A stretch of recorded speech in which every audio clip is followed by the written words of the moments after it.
Bien, buenos días, queridos alumnos. Hoy día vamos a ir viendo entonces eh, lo que estábamos viendo en la clase anterior, quedamos, ¿cierto?, en lo que era eh, ganado carne, ¿cierto? Estábamos viendo la etapa de la vida productiva de la vaca de carne. Dice, la vaca de carne tiene dos periodos, que es el encaste y la lactancia. El encaste dice, el sistema de encaste consiste en la introducción de toro al rebaño de vacas en una proporción del 4%, es decir, un toro por cada 25 vacas o 4 toros por cada 100.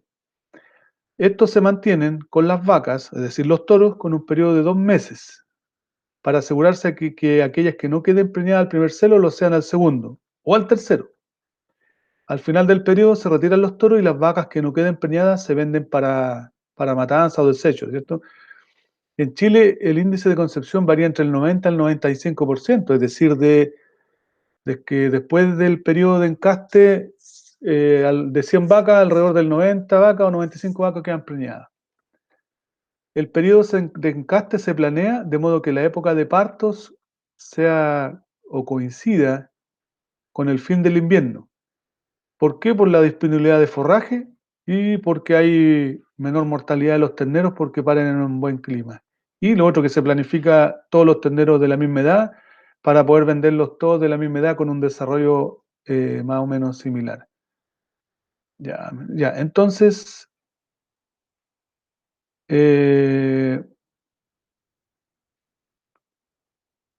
entonces siguiendo esto ya lo vimos en la clase anterior, vamos a ver la lactancia ahora.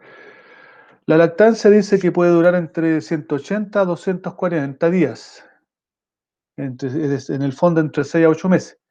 El término está marcado por el productor cuando desteta los terneros, que ocurre normalmente entre los 6 a 8 meses. La lactancia es la época de mayor requerimiento de la vaca. Durante este periodo cría el ternero y debe concebir dentro de los 90 días después del parto. Es decir, tiene un periodo en el cual tiene que volver a quedar preñada. En ese sentido, el rebaño de cría o de crianza es importante efectuar una severa selección de animales reproductores a fin de descartar a las hembras que no quedan preñadas y disminuir la demanda de alimento por parte de un animal no productivo. Es decir, al destete, ¿cierto? Se revisan todas las vacas y aquellas vacas que no queden preñadas eh, se venden porque no tiene sentido mantener un animal que no está preñado y que no va a ser productivo. Por lo tanto, le dejamos espacio de forraje y de pasto, ¿cierto? A los animales que sí, a las vacas que sí están preñadas y que sí van a ser productivas. Ahora dice acá, la eficiencia en un sistema de crianza es mayor mientras mayor sea el número de terneros que nacen en el año, obviamente. Después viene el sistema de crianza en la zona sur.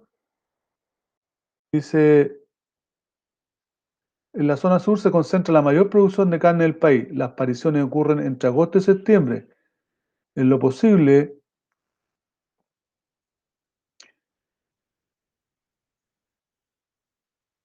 se debiera adelantar la época de parición para el mes de agosto a fin de que la temporada de abundancia de pastos coincida con la capacidad del ternero para usarla y que éste gane la mayor cantidad de peso en base a la pradera. No obstante, los partos de agosto pueden ser riesgosos debido al atraso del inicio de la primavera. Eso pasa mucho en el sur, pero en nuestra zona acá no es tanto, por lo tanto es bueno que los terneros nazcan en agosto. Dice aquí que si se atrasa la primavera puede significar un menor crecimiento de la pradera, lo que se puede traducir en problemas de mortalidad de ternero. El destete se realiza entre los meses de marzo a mayo. Esta es una época en que se inicia la escasez de pasto, por lo que el rebaño debe ser suplementado. Y esta suplementación puede ser en base a ensilaje de pasto, heno de trébol, praderas invernales, coseta, remolacha, rastrojos de maíz o trigo, paja, pajas de trigo, paja poroto, etc. Es decir, hay que dar una alimentación extra. Ahora, en esta zona la mortalidad no es tan marcada y porque el clima no es tan riguroso como en el sur, no es tan lluvioso. Y lo otro que también es bueno es que cuando paren las vacas, y dependiendo del tipo de vaca, es una época en que el forraje todavía no es tan alto y la vaca produce poca leche y el ternero es dependiente de la leche durante los primeros 2 meses. Por lo tanto, Importante que la vaca tenga leche suficiente para el ternero en estos periodos de 2 meses, porque el ternero todavía no es capaz de utilizar bien en la pradera porque todavía no ha transformado su aparato digestivo.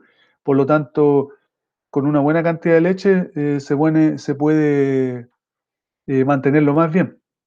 Ahora, el problema es cuando las vacas paren muy tarde y ya el pasto es más abundante y los terneros son chicos todavía y las vacas producen mucha cantidad de leche porque, por ejemplo, una vaca que para en octubre ya el clima es mejor, pero esa vaca pare muy tarde y la, la disponibilidad de forraje al ser mayor, la vaca produce más leche y eso genera el riesgo de que los terneros se empachen y muchos de ellos se atrasan en el crecimiento o definitivamente se mueren, empachados por las diarreas, se deshidratan. Bien, siguiendo con este tema, dice alimentación del ternero de carne. Durante los 2 primeros meses de vida, el ternero depende exclusivamente de la leche materna, eso ya lo habíamos dicho. Este es un periodo crítico porque la probabilidad de muerte es alta si la madre tiene poca leche o las condiciones no son adecuadas. La mortalidad normal en un rebaño va del 8 al 10%, cifra que puede aumentar si las condiciones climáticas son desfavorables. Eh, ya me pasé mucho.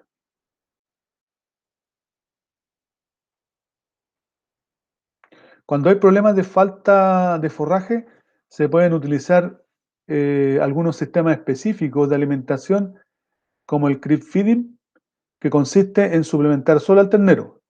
Para lograrlo, el potrero se divide usando una cerca de alambre a una altura tal que impide el paso de las vacas y solo el ternero puede atravesarla y consumir el suplemento. Es decir, se pone un cerco, ¿cierto? A una altura que las vacas no puedan pasar, pero sí el ternero puede pasar por debajo. Este sistema es muy empleado en Estados Unidos, pero en Chile, debido al costo del suplemento, que en el fondo es un concentrado que se le da a los terneros, eso hace que no se use. Ahora, hay otro sistema que es parecido, que es el creep grazing, que la diferencia con el anterior es que en vez del suplemento, en vez de un concentrado, un grano que se le da al ternero, se le da una pradera de buena calidad, una pradera natural o artificial, y que esa pradera solo puede ser usada por los terneros, es decir, las vacas no pueden pasar porque está el cerco, entonces el ternero pasa por debajo y pasa a la pradera de buena calidad, ¿ya? Eh, Hasta aquí vamos a grabar la primera parte de esta clase para que no quede el video tan pesado y la segunda parte eh, la grabamos a continuación.